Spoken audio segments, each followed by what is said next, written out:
Il-kandidat tal-Kap Nazzjonalista Bernard Grech ma qalx kif ħallas 62,000 euro f'taxxa u vat li kellu pendenti. Dan ġie rrappurtat minn gazzetti lokali fosthom it-Times of Malta, il-Malta Today u l-Illum. Dawn il-gazzetti rrappurtaw kif Grech li huwa żiemel tal-fazzjoni Busuttin kellu kontijiet pendenti kemm ta' taxxa ta' dħul sal-2011 u anke ta' VAT sas-sena l-oħra li b'kollox jgħoddu għal ftit aktar minn 62,000 euro.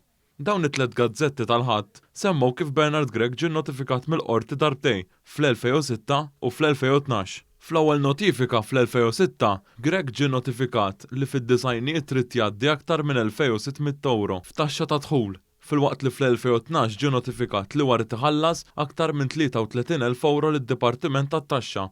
Barra dawn il-ħlasijiet, Bernard Grech rid iħallas ukoll madwar 29,000 euro fi ħlas tal-VAT bejn l-2014 u l-2019. Meta mistoqsim il-gazzetti Malta Today u l-Illum dwar kif ħallas dan l-ammont kollu fi ftit żmien, Grech ma tal-ebda spjegazzjoni. Aktar kmieni din il-ġimgħa, Bernard Grech nieda kampanja ta' ġbir ta' fondi biex minna jiġbor il-flus mingħand il-pubbliku sabiex iwettaq il-kampanja tiegħu. Bin-nies li appoġġjaw lil Adrian Delija għadhom ma jistgħux jifhmu kif Grech qed jiġbor 50,000 euro meta minħabba l-imxija f'din il-kampanja ma jistgħux jiġu organizzati attivitajiet tal-massa.